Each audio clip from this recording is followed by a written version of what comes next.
Y llegó el momento de hablar sobre la ingesta de sal. La Organización Mundial de la Salud del año pasado sacó unas recomendaciones en donde se consume, deberíamos, mejor dicho, reducir el consumo de sal en nuestra dieta, porque no solamente es que comamos sal añadida por nosotros mismos o por el procesamiento industrial, sino que ya los alimentos también tienen una cantidad de sodio o tienen su propia sal.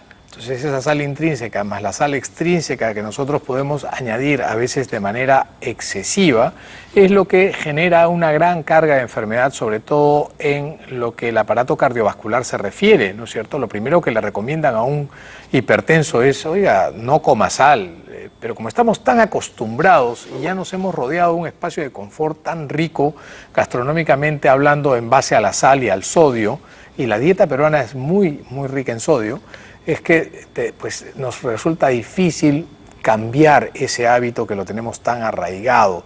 No es raro encontrar en la consulta mamás que preguntan si a los bebitos les podemos poner un poquito de sal en la comida porque si no va a saber horrible.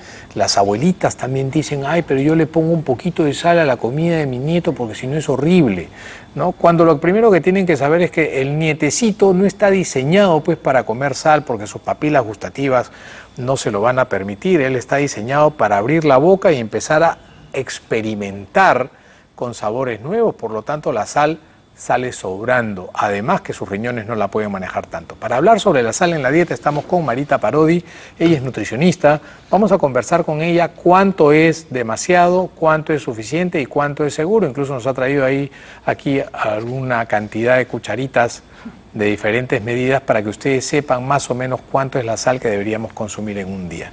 Marita, bienvenida al programa, gracias por acompañarnos, veo que has venido preparada con no solamente cucharitas, sino también con tablas, ¿no? Tablas que nos dicen la cantidad de sal que hay en los alimentos, cosa que así nomás no se encuentra en nuestro medio. Para el consumidor no es fácil encontrar cuánta sal tenemos en las cosas que consumimos, y de repente tampoco, si lo ponen en términos de sodio, tampoco podrían entenderlo claramente, ¿no?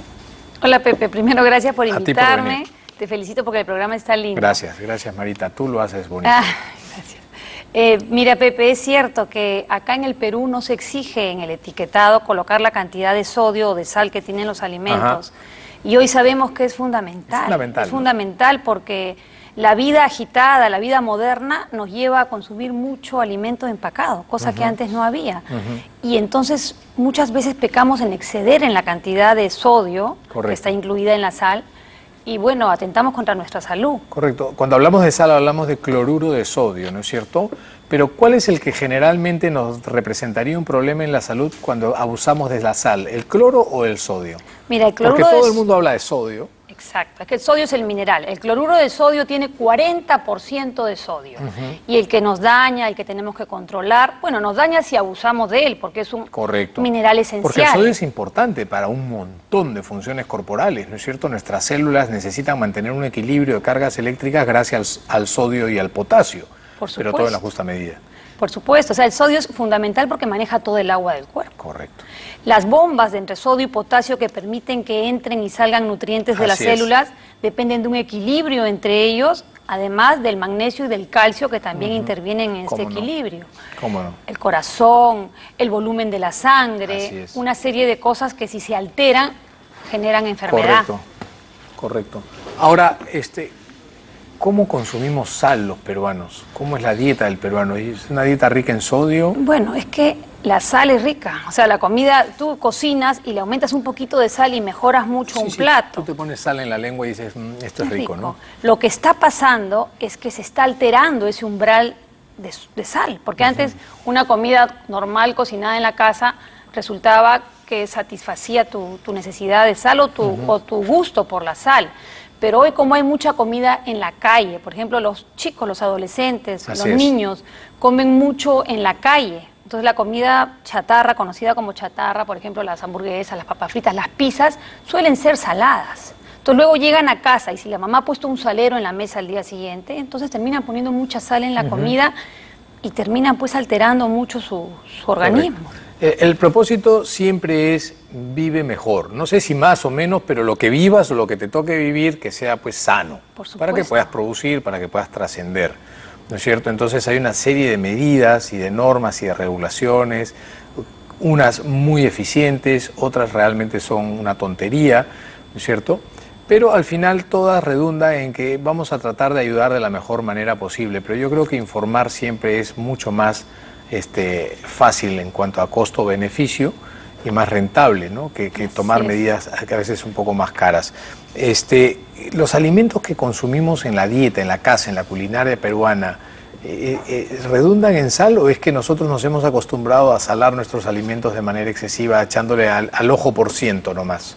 En ese ojo por ciento, ¿cuánto de sal podríamos tener? Mira, la recomendación es casi universal. La OMS recomienda que, inclusive estamos con un reglamento ahorita en el Congreso para aprobar y nosotros estamos siguiendo ese lineamiento de la... ¿Qué recomienda la OMS de consumo Se máximo recomienda, diario? Si vamos a hablar de sal... De sal.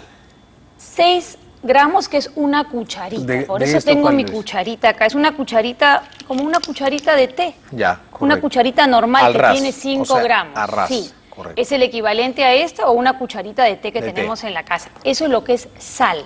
Okay. Porque esta medida de sal contiene 2.400 miligramos de sodio. Correcto. Entonces, ese es el máximo, lo que se llama el upper limit. Ajá, una persona sana puede consumir esto.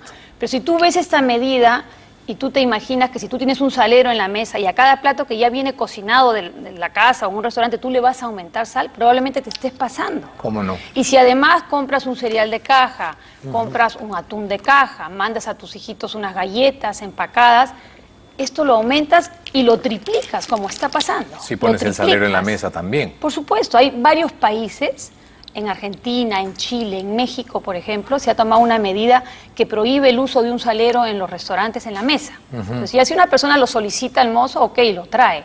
Pero estamos evitando el consumo excesivo de sal con una medida tan sencilla que es como prohibir el salero en la mesa del restaurante. Correcto. En la casa también con los niños. Si tú al niño le pones la sal en la mesa, se la va a poner porque es más rico con sal. Entonces hay que educar. La educación alimentaria en la casa es importantísima. Correcto. ¿Y tienes una idea de más o menos qué cantidad excesiva de sal consumimos por día en promedio los peruanos? ¿Hay algún estudio o la gente en general? Mira, el estudio que hay 2 estudios que son interesantes que están indirectamente relacionados a la sal. Uno, ENDES, nos dice ahora que el 34% de los adultos mayores tienen hipertensión. Ya. Y muchos no saben que está tienen. íntimamente relacionada con la sal. Está íntimamente relacionado. Hay un estudio que se llama Intersalt, que se hizo hace muchos años en Estados Unidos. Y ellos determinaron que el 50% de los hipertensos era por culpa de la sal. Es un dato importantísimo. Entonces, hay que educar con la sal en la casa. O sea, no quiere decir que no vas a poder comer un empacado. Por supuesto que puedes comer empacados porque nos ayudan para miles de cosas, inocuidad, una serie de cosas. Pero sí hay que poner un límite y exigir que tampoco se abuse y se ponga un exceso de sal en las comidas. Claro, sin embargo, cambiar un hábito que está tan arraigado, que tiene tanto que ver con la cuestión de gratificación y placer, es muy difícil, ¿no? Eso es como sacar de la adicción a alguien. ¿Existen alternativas para condimentar o mejorar el gusto de nuestros alimentos que pueden competir perfectamente con la sal? Claro, hay hierbas maravillosas. ¿Cuáles son las estrategias que utilizas tú cuando tienes un paciente pues hipertenso, que le cuesta mucho dejar la sal? Y no solo le cuesta, sino que no se da cuenta y no toma importancia de que debe limitar la sal. Pero yo creo que desde que llega un nutricionista, si llega donde ti, es porque ya alguna conciencia tomaron, a menos que estén siendo presionados por la familia. Pero de cualquier manera, él te va a decir, pero es que no puedo, pues. Sí, pues. Ya lo intenté. Mira, hay ajo, por ejemplo. El ajo, hay ajo deshidratado, que tiene muy buen sabor y que es muy bueno para la salud cardiovascular además. Hay una serie de hierbas. Hay una sal de potasio también que se utiliza. Hay una sal de potasio que es buena, pero hay que tener cuidado, evidentemente, los que ya tengan un problema renal, ¿no? ¿Quiénes sí deberían estar totalmente exentos de consumir más sal que la que ya tienen sus alimentos? Mira, el mínimo esencial es 500 miligramos, ¿ya? 500 miligramos, que si hablamos de una cucharita es la 10ª parte de esa cucharita. Eso es esencial porque el sudor y la orina nos hacen perder sal y hay que reponerla. Los que ya tienen hipertensión no deben pasar de 1.500 miligramos. Eso es 3/4 de cucharadita. 3/4 de cucharadita. Ellos no deben pasarse porque se complica con todo lo que tú has mencionado antes. Y las personas sanas no debemos pasarnos de lo que es una cucharadita de sal al día para cuidar nuestra salud. Y en los niños pequeños, ¿a partir de qué edad podrían tener comidas con un poco más de sal? Yo pienso como tú, que la sal, el niño no se da cuenta hasta, Claro. hasta que realmente la reclame. Hasta que empiezas a acostumbrarlo, ¿no? Exacto, porque Así si no, es. no hay por qué generarle una necesidad de sal, porque la lactancia materna tiene algo de Correcto. sodio necesario para el bebé Sí, lo que necesita. y no necesitamos O más. sea, tú dices, la Organización Mundial de la Salud recomienda una cucharadita de las que mostraste que equivalen a 6 gramos al día. De sal. sal, que son 2.400 miligramos de sodio, exacto. Exacto. Y eso es lo mismo que está pidiendo el reglamento que Correcto. está ahora en el Congreso, ¿no? Ok. Y por último, te quería comentar Sí. que la tabla peruana de alimentos Correcto. no figura No el figura contenido de el sodio. sí. Y Y cualquier- eso se modificará, supongo, si Yo están quisiera. debatiendo en el Congreso algo de esto. Cualquier guía americana Claro. te exige ahora el contenido de sodio. Entonces Sí, uno sí, tiene sí. conciencia, porque Exacto. si tú comiste algo que es muy alto en sodio, ya en la noche te preparas tu buena ensalada. Pero hay que explicarle a las personas que comer sal es como comer sodio, porque eso es lo que generalmente si se Sí, y consume algo en último exceso que es daña. importantísimo y que me he olvidado. Por Cuando favor. uno come una dieta alta en vegetales, de colores, Así es. que aporte mucho potasio, que aporte minerales como el magnesio, entonces jugamos a favor y contrarrestamos y equilibramos ese sodio. Y otra cosa, el calcio, no hay que olvidarse del calcio. El calcio es necesario para ese equilibrio. Correcto. Está muy de moda quitar los lácteos Así es. y olvidarnos de lo importante Exacto. que es el calcio, Pepe. La moda incomoda y en la salud podría generar serios problemas también. Marita, un placer. Muchísimas No. gracias por haber estado con Gracias, nosotros. Pepe. Y con ustedes, muchísimas gracias por habernos prestado atención el día de hoy. Yo creo que el programa ha sido bastante ilustrativo, ya lo saben. Un paciente informado siempre es un mejor paciente. No olviden llamarnos los martes y los jueves que tenemos programa en vivo, mandarnos sus correitos al Facebook y a restringir su ingesta de sal. Lávense las manos. Nos vemos mañana. Chao.